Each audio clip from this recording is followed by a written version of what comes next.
Wa yassir li amri wahlul 'uqdatam min lisani yafqahu qawli, amma ba'd. Hadirin jemaah kajian Masjid Al-Aqsa yang dirahmati oleh Allah Subhanahu wa taala. Setelah kita melafadzkan puji dan syukur kepada Allah Subhanahu wa taala dan juga melafadzkan salawat dan salam kepada baginda Nabi Muhammad sallallahu alaihi wasallam, kepada keluarganya, para sahabatnya dan para pengikutnya sampai hari kiamat. Maka di pagi hari ini kita akan melanjutkan kajian fikih kita, fikih tematik. Subuh kali ini temanya tentang luqathah, ya. Ini menjadi bab sendiri dalam kitab fikih, dalam bab muamalah, yaitu bab luqathah, ya. Luqathah itu artinya barang temuan, ya. Bagaimana hukumnya dan ketentuannya ketika kita menemukan suatu barang, ya, benda, harta, ya, sebagai barang temuan, kita menemukannya di sembarang tempat, ya. Kemudian bagaimana kewajiban kita sebagai penemu, ya, dan seterusnya.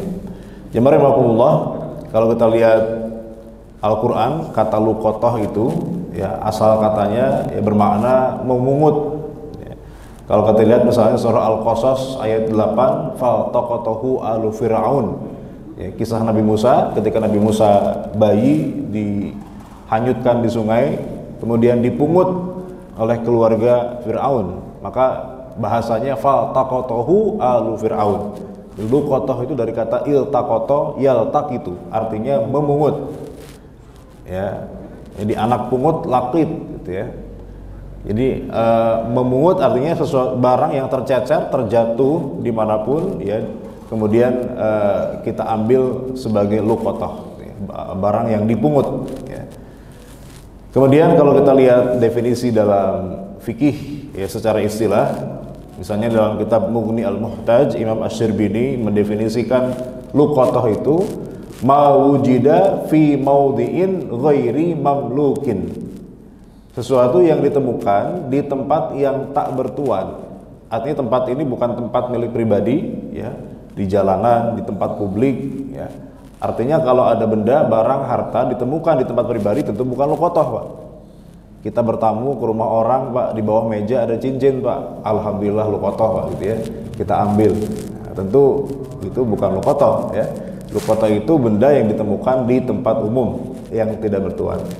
Min malin aw muqtasin, berupa harta atau benda yang dimiliki oleh seseorang, dhai'in min malikihi, yang hilang dari pemiliknya, bisukutin aw ghaflatin, baik karena terjatuh atau karena lalai, lupa, ya, wa nahwiha, atau semisalnya, li ghairi harbiyin, bukan milik kafir harbi, ya, karena nanti kalau barang itu milik kafir harbi ditemukan, itu namanya bukan luqathah, tapi itu ghanimah, ya. Karena kafir harbi itu artinya kafir yang sedang berperang dengan kita, hartanya tercecer, maka itu bukan luqathah namanya, itu ghanimah, ya. Laisa bimuhrazin, bukan benda yang disimpan di tempat penjagaannya.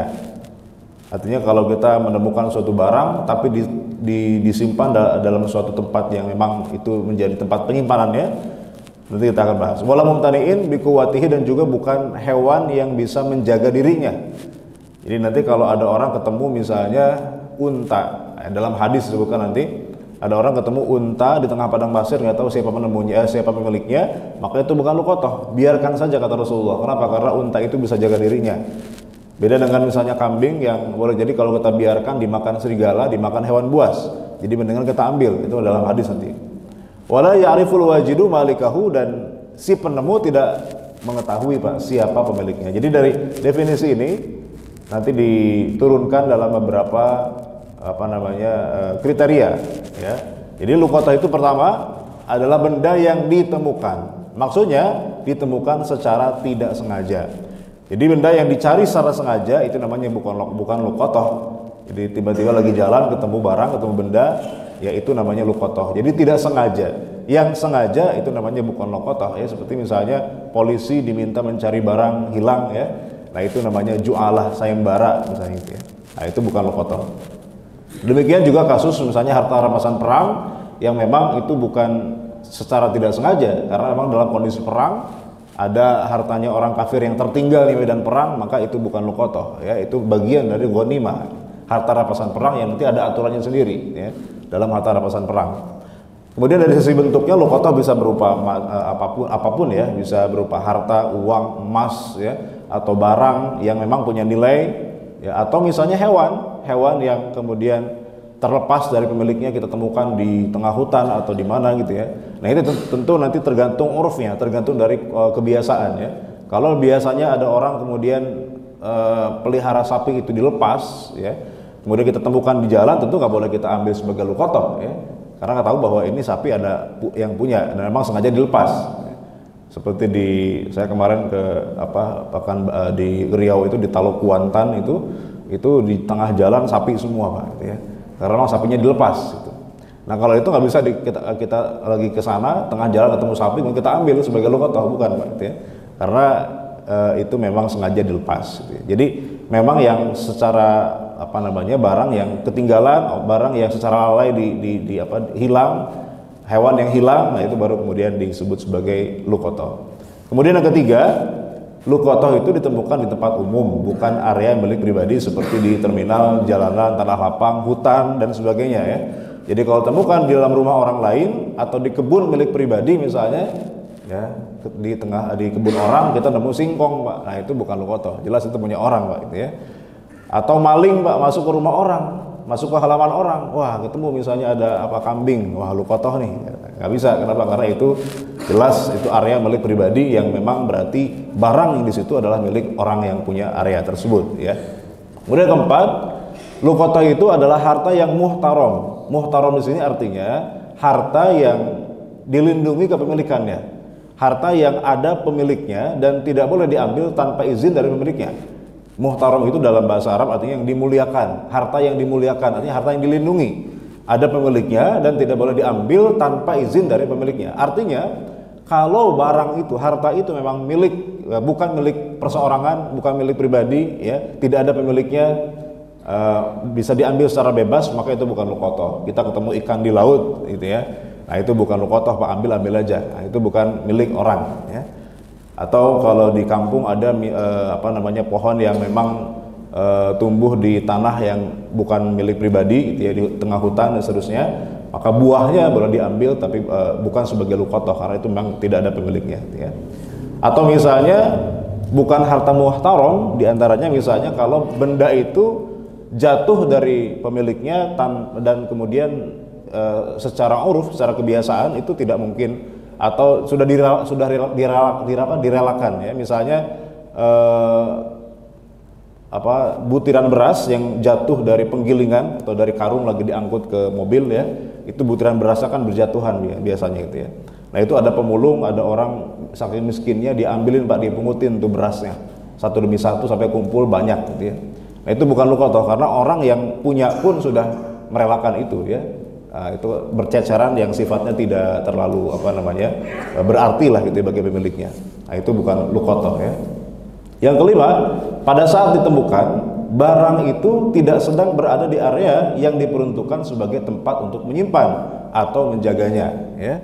Misalnya ketemu ayam di tengah hutan tapi dikandangin Pak ya, ada kandangnya tuh ayam gitu ya. Oh berarti memang itu punya orang gitu ya, sudah dilindungi, dikandangin, artinya tempat yang memang diperuntukkan untuk menjaga ayam itu, maka tentu tidak boleh kita ambil sebagai luqatah karena otomatis ada pemiliknya di situ ya. Jadi memang barang yang secara bebas yang kemudian tercecer ya.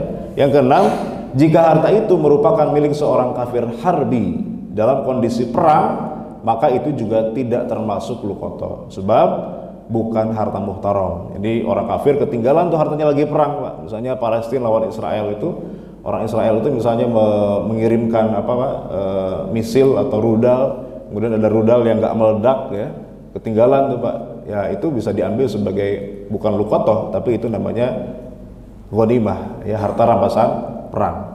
Ya, jadi tidak terkait dengan hukum luqatah.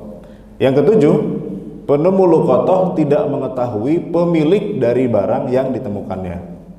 Jika tahu siapa pemilik barang tersebut, seperti orang yang dompetnya jatuh di jalan, lalu orang lain melihatnya gitu ya, kelihatan siapa pemiliknya, atau ada ID cardnya, KTP di situ jelas siapa pemiliknya, ada nomor HP-nya malah gitu ya, maka tentu kita harus langsung mengembalikan kepada orangnya, tidak boleh diambil, dijaga atau kita kemudian bawa pulang ke rumah gitu ya, karena itu barang jelas ada pemiliknya.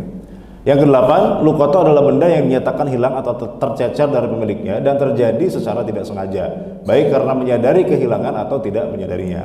Maka benda yang sengaja dibuang ya, oleh pemiliknya tentu bukan luqata ya. Misalnya pemulung mengais-ngais di area tempat sampah, menemukan benda yang menurutnya masih berguna, nah itu bukan luqata karena barang itu sudah sengaja memang dibuang ya. Itu di negara-negara seperti di Jepang, di Australia, Pak, itu di tempat sampah itu masih banyak barang-barang yang berguna gitu ya. Barang-barang mahal, barang-barang yang sebagus udah dibuang sama orangnya. Nah, itu pemulung atau orang lain bisa mengambil dengan bebas bukan sebagai luqata karena memang sudah dibuang oleh pemiliknya. Jamaah sekalian, itu kriteria-kriteria dari luqata supaya kemudian kita bisa membedakan mana luqata mana yang bukan ya. Nah, sekarang bagaimana hukum mengambil barang temuan itu? Jadi kalau kita nemu barang benda ada emas ibu jari Pak gitu ya, ketemu di tengah jalan, itu bagaimana sikap kita ya?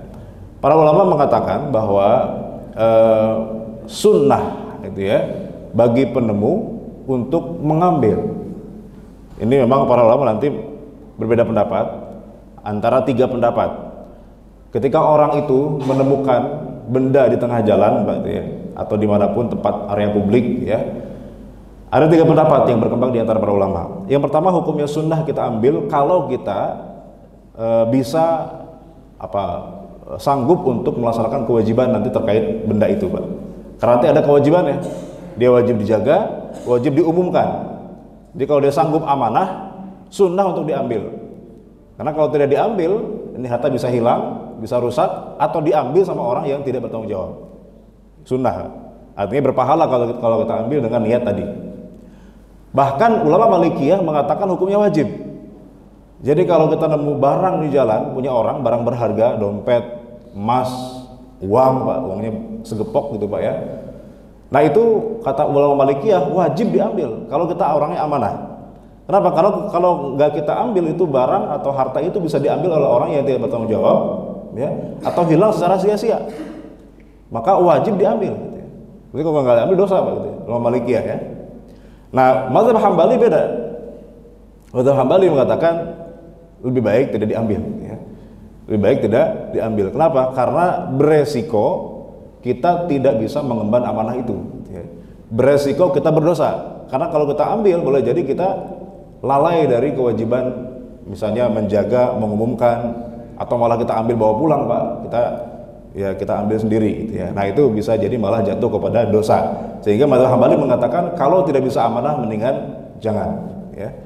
Kalaupun dari awal kita yakin bisa amanah, ya boleh jadi tergoda di tengah-tengah ya. Apalagi ini uangnya segepok dolar semua Pak ya. Awalnya mungkin kita insya Allah nanti kita balikin Pak, ternyata sampai rumah gitu ya sama bininya diprovokasi Pak ya, mendingan beli buat apa gitu ya segala macam. Nah, sehingga tidak amanah, maka lebih baik dibiarkan. Nah ini mazhab Hambali. Tapi pada dasarnya Pak, menemukan luqata itu pada dasarnya adalah niat pelakunya itu harus untuk menjaga dan mengembalikan kepada pemiliknya. Ini bagian dari pengamalan dari hadis Rasulullah SAW. Karena kata Nabi, ad-dinu an-nasihah, agama itu tentang kepedulian. Jadi menemukan luqata itu sebagai kepedulian kita, mengambil, memungut itu sebagai kepedulian kita kepada pemiliknya. Jangan sampai barang itu kemudian hilang atau diambil oleh orang yang tidak bertanggung jawab sehingga pemiliknya kemudian rugi. Ya, maka sebagai kepedulian kita kepada sesama manusia, kepada sesama muslim, kita ambil itu untuk menjaganya dan kita umumkan ya, kalau ketemu dengan pemiliknya kita berikan itu. Jadi pengamalan dari ad-dinu an-nasihah. Ini hadis arba'in yang banyak dihafal orang tapi banyak salah terjemah Pak ya. Ad-dinu an-nasihah. Sering diterjemahkan apa Pak? Agama itu adalah nasihat. Sebetulnya kurang tepat Pak diterjemahkan agama itu nasihat. Kenapa? Karena nasihat dalam bahasa Indonesia itu sudah mengalami penyempitan makna. Kalau nasihat dalam bahasa Indonesia apa Pak artinya? Nasihat dalam bahasa Indonesia artinya memberikan apa? Wejangan, kata-kata, saran, masukan ya. Itu nasihat dalam bahasa Indonesia. Padahal dalam bahasa Arab an-nasihah itu lebih luas Pak. Ya, an-nasihah itu adalah iradatul khair lil mansuhi lahu. Menginginkan kebaikan bagi orang lain. Itu nasihat. Jadi kita pengen orang lain dapat kebaikan seperti kita pengen dapat kebaikan itu kepada kita, dan kita tidak ingin orang lain mendapatkan madarat sebagaimana kita juga tidak ingin mendapatkan madarat yang sama. Itu namanya an-nasihah. Jadi kalau diterjemahkan ke dalam bahasa Indonesia, kira-kira gitu ya, kepedulian, kira-kira begitu ya. Itu yang terjemahan yang menurut saya lebih tepat dibanding kalau terjemahkan agama itu adalah nasihat. Seolah-olah agama itu ya orang tuh harus banyak ngasih nasihat, itu jangan, itu baru beragama. Enggak. Agama itu adalah tentang kepedulian. Jadi an-nasihah dalam bahasa Arab itu sebetulnya maknanya yang lebih tepat adalah kepedulian. Misalnya apa? Misalnya kita nemu batu di tengah jalan, kita singkirkan, itu an-nasihah dalam bahasa Arab. Ya, peduli sama orang lain berarti gitu ya. Kita bikin polisi tidur nggak tinggi-tinggi, Pak, gitu ya. Nah, itu juga bentuk an-nasihah. Kadang-kadang kan ada orang bikin polisi tidurnya tinggi banget, Pak. Itu motor ceper jeduk mulu, Pak, gitu ya. Nah, itu bukan bagian dari an-nasihah, gitu ya. Jadi an-nasihah itu peduli sama orang lain.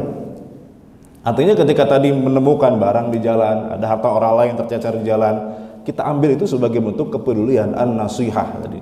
Ad-dinu an-nasihah. Agama itu adalah nasihah, kepedulian. Jadi orang tidak punya kepedulian, berarti agamanya masih bermasalah gitu ya. Nah, jadi salah satu ajaran inti agama Islam itu adalah an-nasihah, kepedulian gitu.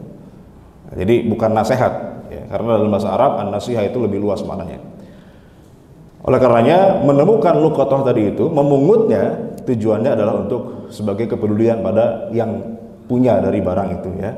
Jadi dengan niat untuk dijaga, dikembalikan kalau suatu saat ketemu pemiliknya siapa. Cuma nanti memang kalau ternyata tidak ada pemiliknya, nah ada memang kebolehan diambil oleh si penemunya itu gitu ya. Tapi ini dengan syarat ya. Dan sebaliknya jika dia mengambil dengan maksud memilikinya begitu saja ya, bukan untuk dikembalikan pada pemiliknya, maka hukumnya otomatis haram ya. Imam Al-Buhuti dalam kitab Kasyaful Qina mengatakan, "Faman la ya'manu nafsahu 'alaiha la yajuzu lahu akhdhuha bihalin." Siapa yang tidak berniat untuk siapa yang berniat tidak amanah, artinya dia berniat mengambil luqatah langsung dimiliki begitu saja, dia pakai duitnya, dia pakai barangnya dan seterusnya, maka tidak boleh mengambil luqatah sama sekali, haram ya. Fa in akhadhaha bi hadhihi niyyah dhaminaha. Kalau dia mengambilnya dengan niat tersebut, dengan niat khianat tadi ya, maka dhaminaha, dia wajib menjamin atau mengganti barang itu. Andaikan rusak, andaikan hilang, kalau suatu saat pemiliknya datang, maka dia wajib mengganti itu. Min ghairi tafrid bi ghairi tafritin, bahkan kalaupun kerusakan itu bukan karena kesalahan dia, maka dia wajib menggantinya. Walam yamlikha wa in arrafaha, dan dia tidak berhak memiliki barang itu wa in arrafaha, walaupun setelah dia mengumumkan barang tersebut. Jadi tidak boleh berniat untuk kemudian mengambil untuk dimiliki ya. Nah, tadi kita sempat singgung di awal, para ulama sedikit beda pendapat terkait bagaimana sikap orang ketika menemukan luqatah itu. Kalau dalam mazhab Hanafi ya, Imam Al-Kasani mengatakan bisa 3 kemungkinan hukumnya. Pertama bisa mandub. Mandub itu artinya disunahkan. Orang ketika menemukan luqatah disunahkan untuk diambil jika dikhawatirkan gitu ya akan hilang atau rusak secara sia-sia ya. Maka dalam kondisi begitu dia disunahkan, dianjurkan untuk mengambil.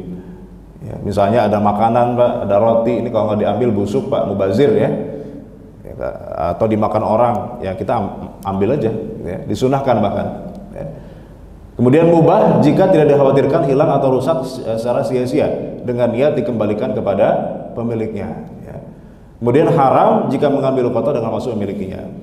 Nah, bahkan mazhab Maliki itu mengatakan bukan sunnah, wajib ya, wajib jika dikhawatirkan akan diambil oleh orang yang tidak amanah ya. Ini ada emas ya 1 kilo misalnya gitu Pak ya, atau perhiasan lah gitu ya, banyak temu di jalan. Ini kalau kita nggak ambil dan kita merasa sebagai orang yang amanah, bisa dengan niat yang baik, daripada bukan kita yang ngambil kemudian ambil oleh orang lain yang tidak bertanggung jawab, maka wajib diambil, ya, sebagai tadi bentuk an-nasihah. Artinya kalau nggak diambil kita dosa, Pak ya. Ternyata misalnya barang itu diambil sama orang yang tidak bertanggung jawab ya, tidak dikembalikan kepada pemiliknya, padahal kita sempat melihat barang itu dan kita nggak ambil, nah, itu dalam mazhab Maliki dosa kita, Pak, dosa. Kita harus wajib ambil sebagai bentuk kepedulian kita sama pemiliknya ya. Yang kedua, makruh jika tidak ada kekhawatiran akan diambil oleh orang yang tidak bertanggung jawab Kalau misalnya barang itu insya Allah sih aman di situ ya. Nanti pemiliknya pulang datang lagi pasti akan ketemu gitu ya. Dan tidak ada kekhawatiran barang ini bisa dicuri diambil oleh orang lain. Maka makruh, nggak usah diambil, biarin nanti pemiliknya datang sendiri gitu ya. Ketiga, haram jika berniat untuk khianat. Madzhab Syafi'i juga hampir mirip ya, sunnah diambil. Yang beda madzhab Hambali. Ya, madzhab Hambali ini agak sedikit beda. Madzhab Hambali mengatakan bahwa hukumnya lebih baik tidak diambil. Jadi kalau tiga mazhab antara sunnah atau wajib, madzhab Hambali ini malah mengatakan lebih baik jangan diambil gitu. Lebih baik tidak diambil. Kenapa? Karena ya tadi Pak, ada resiko kita tidak amanah. Ada resiko kita berdosa di situ karena tidak amanah untuk mengembalikan barang tersebut. Jadi mendingan orang lain aja yang ngambil gitu ya. Kalau masih banyak orang yang amanah di situ gitu ya. Tapi kemudian dalam riwayat yang lain boleh mengambilnya dengan dua syarat. Pertama, barang itu dikhawatirkan akan sia-sia. Yang kedua, yakin bisa amanah. Jadi intinya mengambil luqatah itu antara sunnah atau wajib ketika kita bisa amanah untuk kemudian menjaga dan mengembalikannya, dan tentu dengan niat ingin mengembalikan kepada pemiliknya. Jamaah rahimakumullah.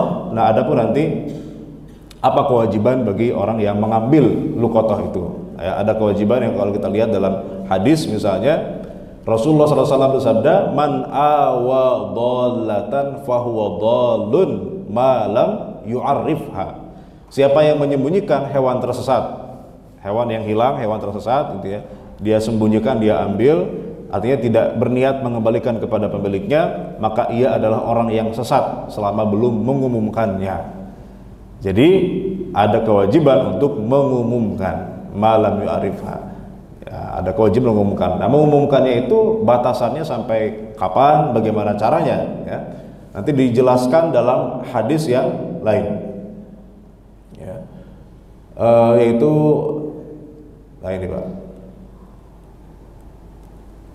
sampai kapan diumumkan. Nah, dalam hadis riwayat Bukhari Muslim ini ya, ini ada hadis panjang ya. Rasulullah SAW bersabda ya, i'rif ifasoha wa wika'aha. Jadi kalau kamu menemukan dompet ya yang berisi uang, kata Rasulullah, maka kenali ya, kenali wadahnya, kenali talinya ya. Tsumma arifha sanah, kemudian umumkanlah selama 1 tahun. Arifha sanah, umumkan selama 1 tahun. Fa in jaa sahibuha, kalau datang pemiliknya maka kasih kepada pemiliknya. Wa illa fasya'nuka biha. Kalau tidak ketemu siapa pemiliknya, nggak ada yang datang, nggak ada yang ngaku, maka silahkan diambil, kata Rasulullah Shallallahu Alaihi Wasallam. Jadi kalau ketemu luqatah Pak, kita berdoa sama Allah, mudah-mudahan nggak ada yang datang Pak gitu ya. Mudah-mudahan nggak ada yang ngaku. Karena kalau selama setahun nggak ada yang ngaku, berarti jadi milik penemunya. Gitu. Wa illa fasya'nuka biha. Kemudian bertanya, fadhalatul ghanam, bagaimana kalau yang hilang itu kambing? Ya, kambing hilang, kambing tersesat, kita nemu di hutan ada kambing, nggak tahu punya siapa. Apa kita boleh ambil? Maka Nabi menjawab, qala hiya laka, kambing itu boleh kamu ambil. Aulahika, karena bisa jadi buat kamu atau buat saudaramu, nanti ada orang lain yang ngambil juga. Aulidhibi, atau kambing itu bisa jadi dimakan oleh serigala. Jadi pilihannya 3 pilihannya, kamu ambil atau orang lain yang ngambil atau dimakan sama serigala. Nah, jadi boleh artinya gitu ya. Kalau ada kambing yang hilang di hutan dan seterusnya gitu ya. Fadhalatul ibil, bagaimana kalau yang hilang itu unta ya Rasulullah? Kalau tadi kan kambing, kata Nabi boleh diambil. Bagaimana kalau unta? Qala malaka wa malaha ma'asiqauha wa hidauha. Apa urusan kamu dengan unta itu? Unta itu bisa makan sendiri, bisa nyari minum sendiri ya. Dia bisa menjaga diri sendiri. Artinya kalaupun ada serigala, serigalanya yang takut Pak. Sama unta lebih gede gitu ya. Sehingga tidak ada kekhawatiran unta itu akan mati sia-sia. Ya, maka biarkan saja unta itu jangan diambil artinya gitu ya. Kenapa? Karena dia bisa menjaga dirinya sendiri. Wa ta'kulu syajar hatta yalqaha rabbuha, sampai ditemukan oleh pemiliknya. Karena kalau kambing dibiarkan, ya tadi kemungkinannya diambil orang lain atau kemudian dimakan serigala, mubazir. Jadi Islam mengharamkan harta itu hilang secara sia-sia, mubazir. Daripada mubazir, kata Nabi, ambil aja tuh kambing Pak. Kambingnya diambil, kita sembelih, kita sate gitu ya. Nah, tapi ada tapinya Pak. Kalau suatu saat nanti ada pemiliknya datang ngaku gitu ya, dan dia terbukti sebagai pemilik dari kambing itu, maka ya kita wajib mengganti gitu ya. Kita wajib mengganti. Maka nanti para ulama mengatakan bahwa kepemilikan dari barang luqatah itu, kalau udah setahun kita umumkan, Pak, ternyata nggak ketemu juga siapa pemiliknya, boleh kita ambil, boleh kita miliki. Tapi kepemilikan itu bersifat milkiyah ghair mustaqirrah, kata para ulama. Bersifat kepemilikan yang tidak tetap. Ya, kenapa tidak tetap? Boleh kita miliki, kata Rasulullah, tapi kalau suatu saat ternyata datang pemiliknya, Pak, udah 5 tahun kita udah lama atau udah kita makan misalnya uangnya, ya, ternyata setelah 5 tahun datang orangnya, Pak, dan orangnya memang pemiliknya dari harta itu, maka kita wajib mengganti barang itu. Jadi kepemilikan yang sifatnya tidak tetap, ya, boleh dimiliki, tapi kalau suatu saat orangnya datang kita wajib mengembalikan, ya. Nah itu sifat kepemilikan dari penemu luqatah, ya, milkiyah ghair mustaqirrah. Jadi dari hadis ini kewajiban mengumumkan barang berapa lama, Pak? Arifha sanah, selama setahun. Jadi kita wajib mengumumkan, Pak. Kita ketemu misalnya apa di tengah jalan gitu, ya, ketemu jamnya Rolex, Pak, jadi harganya ratusan juta, ya. Nah kita wajib mengumumkan itu selama setahun, ya, wajib mengumumkan selama setahun. Setelah setahun kemudian tidak ada yang ngaku, baru boleh dimiliki, ya. Nah, tetapi nanti dalam riwayat-riwayat yang lain, ya, para ulama atau para sahabat Rasulullah SAW itu berfatwa kalau barang itu tidak terlalu mahal, ya, maka cukup diumumkan sekira-kira orang itu tidak berharap lagi untuk kemudian bisa kembali barangnya, ya. Misalnya dari riwayat dari Umar bin Khattab yang menyuruh untuk mengumumkan kalung yang ditemukan selama 4 bulan saja. Jika pemiliknya tidak ditemukan, maka diserahkan ke Baitul Mal. Ini fatwanya Umar bin Khattab. Kemudian riwayat dari Sufyan Ats-Tsauri, ini salah seorang ulama dari kalangan tabi'in, ya. Barang siapa yang menemukan uang 1 dirham, maka dia wajib mengumumkan selama 4 hari. 1 dirham itu setara dengan harga seekor ayam di zaman Nabi, Pak. Seekor ayam itu berapa sekarang, ya? Berapa kilo, Pak? Tergantung berapa kilonya, ya. Kalau sekilo 40.000, berarti misalnya 3 kilo berarti 120 misalnya gitu, ya. Jadi 1 dirham itu. Jadi 1 dirham itu di zaman Rasulullah seharga seekor ayam. Jadi kalau cuma seekor ayam gak usah setahun, Pak, ya. Ayamnya keburu mati, ya. Cukup 4 hari aja, kata Sufyan Ats-Tsauri, ya. Kemudian dari Sulaiman bin Daud Al-Hashimi berfatwa bahwa barang temuan yang kurang dari 50 dirham cukup diumumkan sampai 7 hari saja. 50 dirham berarti 50 ekor ayam kali 50, Pak. Itu cukup seminggu aja katanya. Jadi barang yang wajib diumumkan setahun itu memang barang yang nilainya tinggi, ya. Tadi emas kilo gitu, Pak, ya. Nah itu baru diumumkan selama setahun, ya. Atau jam Rolex tadi yang harganya ratusan juta, atau misalnya ada dompet yang isinya ada duit banyak gitu, ya. Nah, itu baru kemudian diumumkan selama setahun. Riwayat dari Muhammad bin Hasan bahwa barang temuan yang kurang dari 10 dirham cukup diumumkan selama 3 hari. Jadi memang banyak riwayat dari para ulama, dari para sahabat Rasulullah. Intinya adalah barang yang sekiranya tidak terlalu bernilai diumumkan seukuran orang itu tidak berharap lagi untuk barangnya kembali. Jadi kalau kira-kira pemiliknya masih mencari, ya kita umumkan terus. Tapi kalau kira-kira orang sih udah lupa kayaknya gitu, ya. Orang barangnya gak terlalu mahal, ya udah, ya itu sudah selesai kewajiban mengumumkan. Nah, tempat mengumumkan di mana, gitu, ya. Kalau zaman dulu, Pak, para ulama mengatakan mengumumkan barang temuan itu di tempat-tempat keramaian, ya, di pasar, di pintu-pintu masjid, di gerbang-gerbang masjid. Ketika orang selesai sholat diumumkan tuh apa namanya barang hilang dan seterusnya di pasar. Nah kalau sekarang, Pak, ya sudah ada media sosial, lebih gampang lagi mengumumkan barang hilang, ya. Caranya gimana? Caranya, Pak, tinggal tag, ya, tinggal tag misalnya di Instagram, tag akun Instagram yang followersnya kira-kira diikuti oleh pemilik barang itu. Misalnya, Pak, kita menemukan barang di daerah Tangsel, gitu, ya. Ada misalnya apa? Ya, jam Rolex tadi ketemu di jalan. Ya, gimana cara mengumumkan barang itu supaya ketahuan sama pemiliknya? Kalau zaman sekarang gampang, ya. Kita tag akun misalnya kalau di Tangsel itu kira-kira pemiliknya memfollow akun itu. Kira-kira apa, Pak? Akun apa kira-kira? Kalau orang Tangsel, gitu, ya. Ya info seputar Tangsel kan, ada seputar Tangsel, gitu, ya. Pasti kebanyakan orang Tangsel pasti follow itu, ya. Kan biasanya pengen tahu, Pak, traffic jalan, gitu, ya. Itu kan ada akun-akun yang memang ngasih info tiap hari terkait dengan sesuatu yang terjadi di Tangsel, gitu, ya. Nah, biasanya orang Tangsel pasti ikut follow tuh akun Instagramnya. Nah, tag aja tuh Pak, ya, di tag itu akunnya supaya di up gitu ya. Kalau zaman sekarang begitu, ya. Diviralkan istilahnya gitu ya. Jadi nanti insya Allah ketemu tuh. Banyak kasus begitu. Jadi kalau zaman sekarang bukan di pasar, bukan di pintu-pintu masjid, tapi di media sosial. Itu lebih efektif untuk mengumumkan barang hilang. Nah, bagaimana hukumnya? Ya, bagaimana hukumnya mengumumkan barang hilang di dalam masjid? Boleh atau tidak? Ya, ini ada hadis dari riwayat Imam Muslim, ya. Man sami'a rajulan yanshudu dhalatan fil masjid falyakul la raddahallahu alaik fa innal masajida lam tubna lihaza. Kata Rasulullah, barang siapa yang mendengar seseorang mengumumkan barang hilang di masjid, maka katakanlah kepadanya, semoga Allah tidak mengembalikan barang tersebut kepadamu, ya, karena masjid tidak dibangun untuk itu. Jadi Rasulullah menyuruh kalau ada orang ngumumin barang hilang di masjid, doain aja, mudah-mudahan gak ketemu, kata Nabi, ya. Artinya tidak boleh mengumumkan barang hilang di dalam masjid. Kenapa? Karena fa'innal masajid lam tubna lihadza. Karena kata Rasulullah, masjid itu tidak dibangun untuk tujuan mengumumkan barang hilang, gitu. Karena masjid bukan apa, pusat informasi, bukan, ya. Bukan tempat mengumumkan barang hilang. Masjid itu tempat ibadah. Ya, kalau setiap orang hilang kemudian diumumkan di masjid, akhirnya masjid jadi beralih fungsi, bukan lagi tempat ibadah, gitu ya. Jadi pusat informasi. Maka Nabi mengatakan jangan di masjid. Makanya para ulama mengatakan tadi disunahkannya di mana? Di gerbang masjid. Jadi bukan dalam masjid, diumumkannya di gerbang masjid, di luar.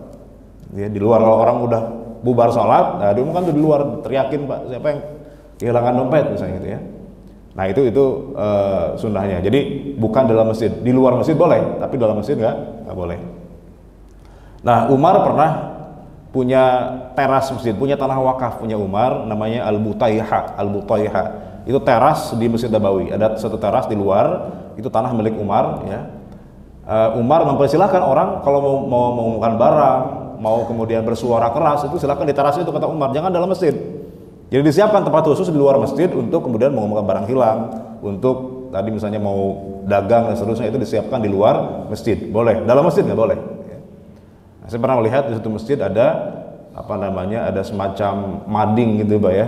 Ada semacam ya kayak majalah dinding gitu, tapi isinya itu barang-barang yang ketinggalan di masjid. Jadi ada jam, ada cincin, ada apa gitu ya. Nah, tapi itu madingnya dalam masjid gitu. Nah, itu sebetulnya kurang tepat, ya. Kalau mau ya agak di luar gitu ya, di luar masjid. Cuma mungkin kalau di luar mungkin takutnya diambil orang apa gimana gitu ya. Kayak dalam masjid. Tapi kalau kita lihat hadisnya, masjid itu tidak dibangun untuk itu. Jadi kalau bisa sih di luar aja, di teras gitu ya, di halamannya, ya. Karena kalau dalam masjid ini ada hadis yang memang secara spesifik Nabi melarang, ya, masjid dijadikan tempat untuk mengumumkan barang hilang. Kalau barang hilang nggak boleh, bagaimana kalau mengumumkan orang meninggal dalam masjid pakai toa, ya? Boleh nggak, Pak? Kalau di sini diumumkan di mana, Pak? Di masjid ada orang meninggal, ya. Nah, kalau orang meninggal memang ini juga khilafiyah di antara para ulama sebetulnya. Karena ada hadisnya memang Nabi melarang an-na'yu, istilahnya itu. An-na'yu itu mengumumkan orang mati, gitu. Jadi di zaman jahiliyah biasanya kalau ada orang meninggal itu keluarganya door to door, Pak, keliling kampung, diumumkan satu persatu ke rumah warga, dikasih tahu, Pak. Jadi ke masing-masing rumah itu dikasih tahu, door to door gitu, Pak, ya. Keliling dia kasih tahu bahwa keluarganya meninggal. Nah, itu anak yang dilarang oleh Rasulullah SAW. Apa maksudnya? Jadi yang dilarang itu sebetulnya adalah mengumumkan kematian yang tujuannya untuk mengungkit-ungkit atau membanggakan kebaikan-kebaikan atau kelebihan-kelebihan almarhum, sehingga keluarganya bangga. Itu kemudian saking bangganya dengan almarhum, ya, diumumkan ke masyarakat banyak. Itu sebetulnya yang sebagai ulama mengatakan itu kenapa diharamkan. Artinya kalau sekedar mengumumkan saja untuk disolatkan supaya orang-orang datang untuk menyolatkan, mengurusi jenazah, maka tidak masalah sebetulnya, Pak, ya. Jadi nggak ada masalah. Yang ada hadisnya ini, itu mengumumkan barang hilang. Ini memang tidak boleh, ya. Bahkan Nabi doakan supaya tidak ditemukan. Dalam hadis yang lain, Nabi juga melarang berjual beli.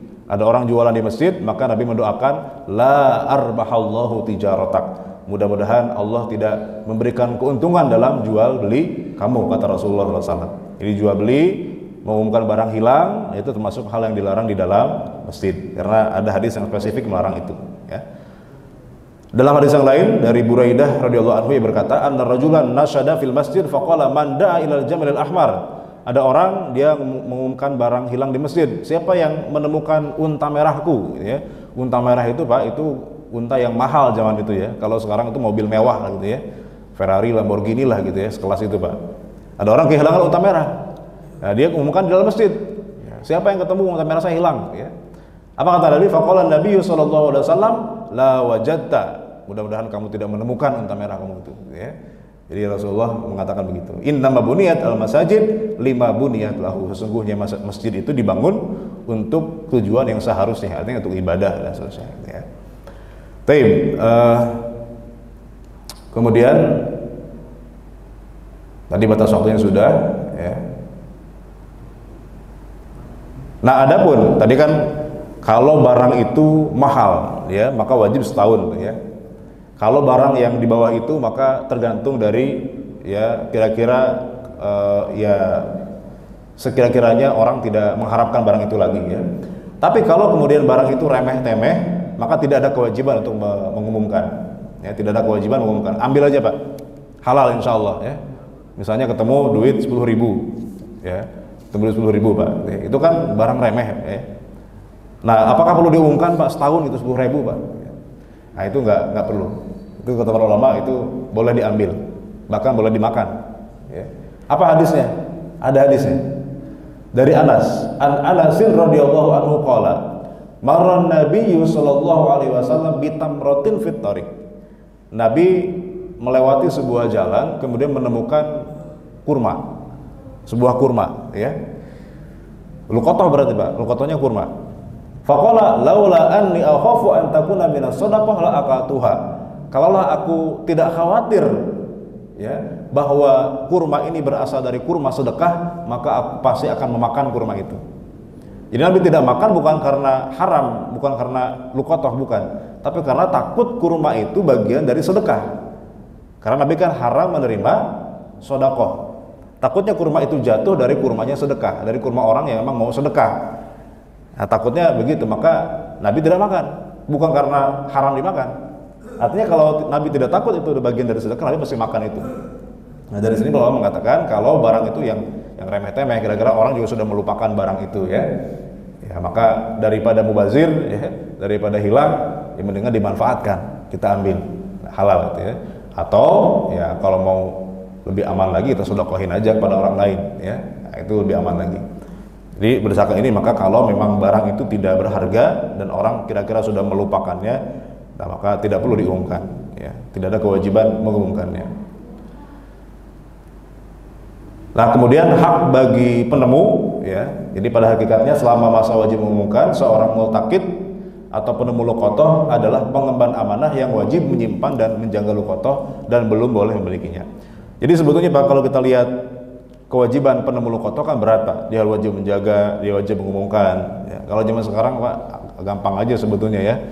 Kita ambil, ya, kita nggak usah kita yang mengumumkan, ya. Ada namanya polisi, ya, kita serahkan aja ke polisi, Pak. Kecuali kalau kita khawatir, wah ini kayaknya banyak oknumnya, Pak, gitu, ya. Kalau kita kasih ke polisi ini oknumnya banyak, Pak. Oknum tapi kalau dikumpulkan satu polda, gitu, ya, oknumnya, gitu, ya. Jadi oknumnya banyak. Kalau kita kasih ke polisi misalnya, takutnya malah nggak dikembalikan kepada pemiliknya. Nah, itu maka kita wajib kita ambil, kita yang ngumumin, gitu, ya. Tapi kalau kita percaya sama aparatnya, maka daripada kita yang tanggung jawab, daripada kita yang menanggung kewajiban itu, mending serahkan ke polisi aja. Kalau kita yakin aparat bisa amanah, gitu, ya. Nah, itu, Pak. Jadi itu melempar bola panas, gitu, Pak, ya, ke polisinya, gitu, ya. Atau kalau di kantor, kalau di mana gitu kan ada satpam, ada security, Pak. Nah, kita tinggal titipkan aja ke security. Nanti kan biasanya kalau orang kehilangan itu kan akan nanya ke security, akan laporan ke keamanan. Nah, kalau kita serahkan ke situ pasti akan kembali kepada pemiliknya. Jadi itu zaman sekarang sudah memang gampang lah, ya, untuk mengembalikan barang hilang, ya. Jadi tidak ada alasan untuk kemudian kita mengambil barang itu karena tidak tahu pemiliknya atau karena tidak ketemu pemiliknya. Karena banyak cara sekarang untuk mengembalikan barang kepada pemiliknya.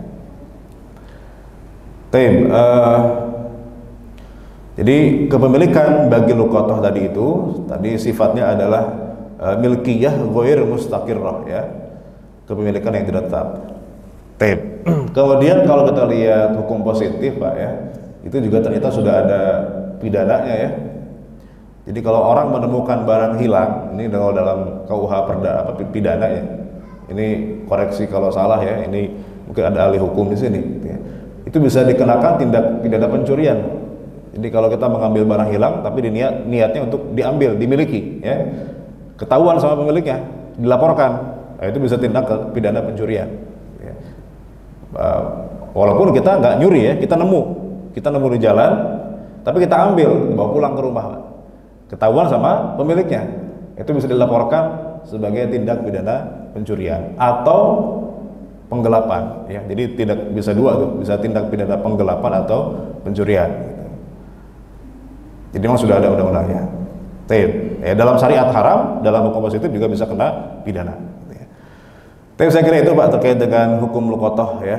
Kurang lebihnya seperti itu, ya. Silakan kalau ada yang ingin ditambahkan atau ingin ditanyakan, fadhal, Pak.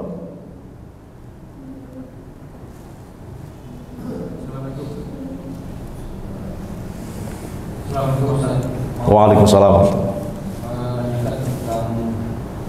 Kemungkinan adanya zakat untuk barang luqatah tadi, kalau misalkan jatuh ke penemunya, apakah ada zakatnya? Yang pertama. Yang kedua tentang harta karun, rikas, penemuan harta benda, ya. Kan ada zakatnya. Ya. Nah. Baik. Udah, Pak. Ya, terkait yang rikas itu juga apakah masih diusahakan kemudian dicari pemiliknya atau enggak? Ya. Baik, pertanyaan bagus, Pak. Ada rikaz, ada luqatah. Dua hal yang berbeda, Pak. Rikaz itu bedanya dengan luqatah apa?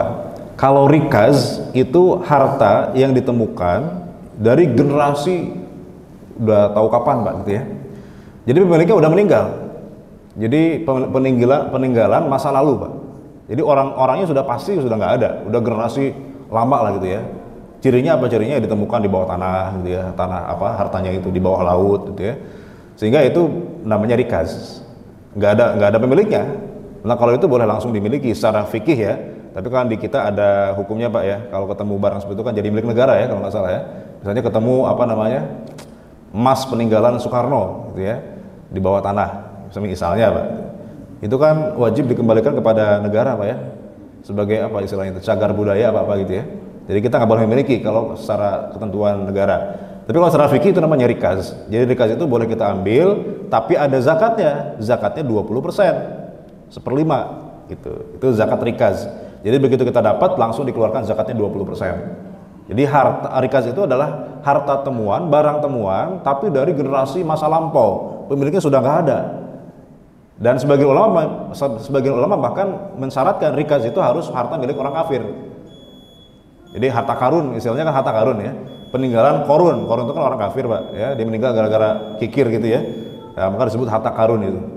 Jadi dulunya yang memiliki orang kafir, kemudian terpendam dalam tanah bertahun-tahun, ratusan tahun, kita temukan kembali sebagai rikaz. Kita boleh kita ambil dengan syarat, ya, 20% zakatnya. Itu bedanya rikaz. Kalau luqatah, penemunya masih hidup, ya, pemiliknya masih hidup, masih ada pemiliknya, sehingga tidak boleh kita ambil langsung dan kita miliki, gitu, ya. Kita wajib mengembalikan kepada pemiliknya.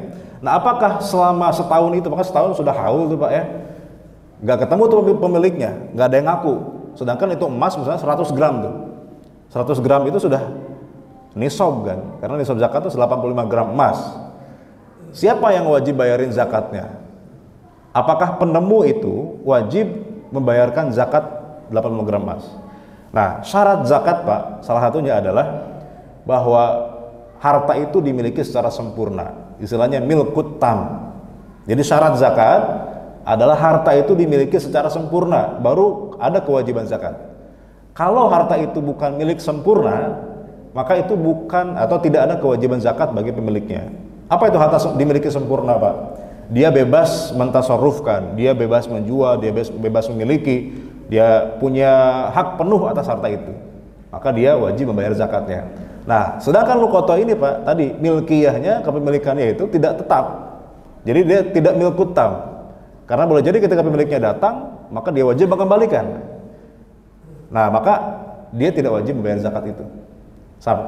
Sama seperti piutang, zakat piutang. Kita punya duit banyak, Pak, tapi dipinjam orang 1 M, Pak, tapi di tangan orang. Nah, wajib nggak kita bayarin zakatnya itu, Pak, 1 M itu? Padahal uangnya di tangan orang, kita nggak bisa pakai. Nah, di situ ada khilafiyah. Sebagian mengatakan wajib dizakati kalau sudah dikembalikan. Jadi kalau belum dikembalikan ya yang bayar zakatnya ya orang itu, gitu ya. Tapi ada juga sebagian orang mengatakan wajib dibayar zakatnya meskipun belum dikembalikan selama istilahnya itu ad-dain al-marju, hutang yang diharapkan bisa kembali. Pasti kembali insya Allah karena orangnya amanah, gitu ya. Maka setiap tahun kita wajib membayarkan zakatnya. Tapi sebagian mengatakan enggak, dibayar dizakati kalau sudah jadi milik tam lagi, sudah kita miliki lagi. Itu sudah dikembalikan baru kita wajib menzakatinya, gitu ya. Jadi syarat zakat harus milik tam, kepemilikan sempurna. Barang itu ada milik kita secara sempurna, hak penuh untuk bertasarruf atau untuk memiliki harta itu, maka baru kita wajib zakati. Nah, sedangkan luqata tadi karena ini barang milik orang lain, ada kewajiban mengembalikan, ya, maka wallahu alam itu tidak termasuk dalam bagian dari kewajiban zakat. Karena syarat zakat harus milkut tam, kepemilikan sempurna. Saya kira itu. Kecuali kalau sudah setahun, Pak, ya, kan setahun jadi milik kita tuh. Kita miliki, ya. Nah, tapi kan kepemilikannya masih tidak sempurna juga, Pak, ya. Masih ada kewajiban mengembalikan sebetulnya, gitu ya. Ya. Ini barang apa enggak ada kewajiban zakat? Wallahu alam tidak ada kewajiban zakat, gitu. Ya. Karena itu milik orang. Ya. Karena dikembalikan, wajib dikembalikan. Kan luqata itu kan dia sebetulnya sebagai penjaga, ya. Dia menjaga punya amanah untuk menjaga barang itu. Kecuali kalau sudah dimiliki, kita sudah niat memilikinya. Karena sudah nggak ketemu orangnya, pemiliknya sudah nggak ada, ya. Sudah setahun diumumkan, Pak, ya, jadi milik kita, jadi milik sempurna milik kita, gitu ya. Maka yaitu kena zakat karena sudah menjadi milik sempurna. Jadi intinya apakah barang itu milik sempurna punya kita, hak penuh kita atau bukan. Kalau milik sempurna kita maka wajib dizakati, kalau enggak maka tidak ada kewajiban zakat. Jadi setelah setahun setelah diumumkan tadi, Iya. dimiliki setelah sempurna baru ada. Iya, betul. Ya, contoh harta tidak sempurna yang lain itu wakaf. Kita punya harta diwakafin, Pak, ya, ada tanah, ya, tanahnya luas, kita wakafkan. Atau ada ruko kita wakafkan, maka tidak ada kewajiban zakat. Karena bukan milik kita lagi. Kalau wakaf itu kan berarti milik Allah. Masa Allah bayar zakat itu, ya, kan nggak ada kewajiban zakat itu bagi Allah, ya. Jadi wakaf itu nggak dizakati karena dia bukan milik seseorang, ya, sudah diwakafkan, ya. Zakatnya juga besarannya disesuaikan dengan besaran tadi, emas, perak. Tergantung hartanya. Kalau harta itu harta yang wajib zakat dizakati, misalnya emas, kan emas wajib zakat. Kalau ditemukan misalnya berlian itu nggak ada kewajiban zakatnya, ya. Jadi harta wajib zakat tidak semua wajib dizakati, kan? Emas, uang, pertanian, hewan ternak, ya, rikaz tadi barang dagang dan seterusnya. Tapi kalau logam mulia selain emas dan perak itu tidak wajib dizakati, meskipun dia harganya mahal. Mobil mewah tidak wajib dizakati. Beda dengan pajak, Pak. Kalau pajak kan semua dipajakin, ya. Rumah milik pribadi ada pajaknya, gitu kan? Kendaraan pribadi ada pajaknya. Tapi kalau dalam Islam, dalam zakat itu harta yang menjadi zakat itu terbatas, gitu. Jadi kalau barang milik pribadi tidak dijual maka tidak dizakati, tidak wajib dizakati. Kecuali kalau punya rumah banyak, memang diperjualbelikan, dia bisnis developer, ya, maka rumah itu ada kewajiban zakatnya tuh. Tiap tahun dia wajib bayar zakat 2,5% dari nilai rumah itu karena dia jualan. Tapi kalau dia punya banyak rumah tapi buat dimiliki pribadi, artinya rumah ini buat masa depan anak-anaknya, gitu ya, itu nggak kena zakat karena tidak diperjualbelikan. Termasuk tadi logam mulia tidak semua kena zakat. Jadi luqatohnya misalnya berlian, intan, permata, bukan emas, walaupun harganya misalnya lebih dari emas, dia nggak ada kewajiban zakatnya. Kecuali kalau dia jual jadi uang, nah uangnya itu nanti kena zakat. Ya. Gitu. Ada lagi? Cukup ya? Oh ya. Ini mengenai orang meninggal yang sudah tadi kita. Assalamualaikum warahmatullahi wabarakatuh. Waalaikumsalam warahmatullahi wabarakatuh. Ini mengenai orang yang meninggal tadi Ustaz. Kan dia udah meninggal habis sholatin. Dan sholatin imam katakan ini orang baik, kata yang makmum, oh baik. Apakah kita tahu kerjaannya baik apa enggak? Itu tanggung jawabnya karena makmum bilang baik, karena kita nggak tahu apa caranya. Iya. Ini itu aja Ustaz. Waalaikumsalam warahmatullahi wabarakatuh. Jadi sebetulnya itu semacam formalitas saja Pak, gitu ya. Simbolik aja sebetulnya gitu ya. Amin alil khair gitu ya. Padahal kita nggak tahu tuh orangnya seperti apa kan. Ya. Mungkin di depan baik, di belakang nggak tahu. Ya. Makanya sebetulnya itu nanti di akhirat sebetulnya nanti. Jadi orang-orang akan bersaksi kepada dia di akhirat sebetulnya. Kalau orang-orang bersaksi bahwa dia orang baik, maka ya artinya ya orang nggak perlu tahu di belakang gitu ya. Yang penting orang tahu bahwa dia itu baik, ya maka itu cukup. Nah, tapi adapun apa namanya yang tadi itu diumumkan itu sebenarnya nggak perlu. Kenapa? Ya itu simbolik aja sih, nggak masalah gitu ya. Tapi yang jelas nanti di akhirat sebetulnya. Di akhirat orang-orang akan diminta persaksian kan. Orang-orang terdekatnya itu akan diminta persaksian. Bagaimana orang ini gitu ya. Nah, kalau baik pada orang lain mengatakan bahwa dia baik, ya maka tentu itu akan meringankan, akan menjadi syafaat buat dia. Ya seperti misalnya apa namanya orang tua ya anaknya soleh gitu ya, itu kan bisa dapat syafaat dari anaknya. Tapi syafaat udma hanya milik Rasulullah Shallallahu Alaihi Wasallam. Ada syafaat udma, ada syafaat sugro. Ya syafaat udma, syafaat terbesar itu milik Rasulullah. Apa di bawah itu ada syafaat kecil. Tadi misalnya orang tua punya anak soleh, orang tuanya mungkin banyak dosa, tapi karena anaknya soleh, hafal Quran, seterusnya, dia bisa menjadi syafaat buat orang tuanya. Orang tuanya harus masuk neraka, gara-gara anaknya soleh, ditarik tuh Pak. Ya. Jadi masuk surga. Gitu. Nanti di akhirat sebetulnya urusannya Pak, bukan dunia sebetulnya ya. Gitu. Karena di dunia orang bisa bohong, khair, padahal dia tahu itu orang misalnya nggak baik, tapi karena nggak enak ya, dia khair aja gitu ya. Nah, itu di dunia, tapi di akhirat itu yang jadi ini ya. Ya. Gitu. Baik, kalau sudah tidak ada lagi, kita tutup kajian kita membaca hamdalah. Alhamdulillahirabbil alamin. Subhanakallahumma wa bihamdika asyhadu an la ilaha illa anta astaghfiruka wa atubu ilaik. Aqulu lakum wassalamu alaikum warahmatullahi wabarakatuh.